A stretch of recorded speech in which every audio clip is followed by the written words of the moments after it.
Selamat berjumpa kembali dalam podcast Eksposisi M116. Kita akan belajar apa kata Alkitab tentang pernikahan antar ras. Hukum Taurat Perjanjian Lama memerintahkan orang Israel untuk tidak melakukan perkawinan beda ras. Ulangan 7 ayat 3 sampai keempat. Akan tetapi alasan dibalik perintah ini bukanlah warna kulit atau suku bangsa, melainkan alasan agama. Alasan Allah melarang perkawinan beda ras bagi orang Yahudi adalah karena orang asing adalah penyembah dewa-dewa palsu. Orang Israel akan tersesat jika mereka menikah dengan penyembah berhala, orang kafir atau orang kafir. Inilah yang terjadi di Israel menurut Maleakhi 2 ayat yang ke-11. Prinsip serupa tentang kemurnian kerohanian. Rohani ditetapkan dalam perjanjian baru, tetapi tidak ada hubungannya dengan ras. Janganlah kamu merupakan pasangan yang tidak seimbang dengan orang-orang yang tidak percaya. Sebab persamaan apakah yang terdapat antara kebenaran dan kedurhakaan, atau bagaimanakah terang dapat bersatu dengan gelap? 2 Korintus 6 ayat 14. Sama seperti orang Israel atau orang-orang percaya kepada satu-satunya Allah yang benar, diperintahkan untuk tidak menikahi penyembah berhala. Demikian juga orang-orang percaya, orang Kristen yang percaya dan satu-satunya Allah yang benar, diperintahkan untuk tidak menikahi orang-orang yang tidak percaya. Alkitab tidak pernah mengatakan bahwa pernikahan antar ras itu salah. Siapapun yang melarang pernikahan antar ras melakukannya tanpa otoritas Alkitab.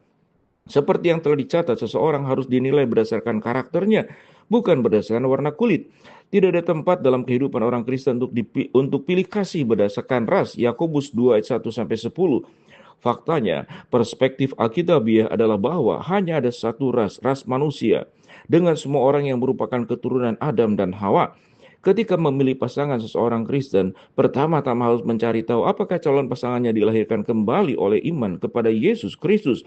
Yohanes 3:3 sampai ke-5.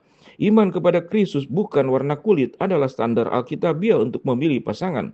Pernikahan beda ras bukanlah masalah benar atau salah, tetapi masalah doa dan pilihan pribadi. Pasangan yang mempertimbangkan pernikahan perlu mempertimbangkan banyak faktor.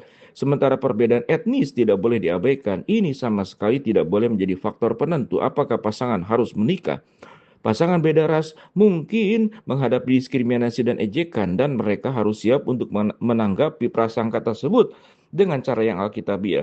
Tetapi pernikahan antara pria dan wanita ditetapkan oleh Tuhan untuk dihormati. Ibrani 13 ayat yang keempat. Tidak ada di dalam Alkitab yang mengharuskan pria dan wanita memiliki budaya atau asal etnis yang sama. Seorang pria dan wanita menjadi satu daging dalam perjanjian pernikahan yang saleh adalah hal yang indah. Kejadian 2 ayat 24 sampai ke 25.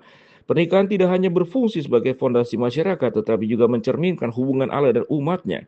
Efesus 5:25 sampai 33, Roma 10 ayat 12 mengatakan, tidak ada perbedaan antara orang Yahudi dan orang Yunani, karena Allah yang satu, ini adalah Tuhan dari semua orang, kaya bagi semua orang yang berseru kepadanya. Lihat Galatia 3 ayat 26 sampai 29, Wahyu 7 ayat ke-9.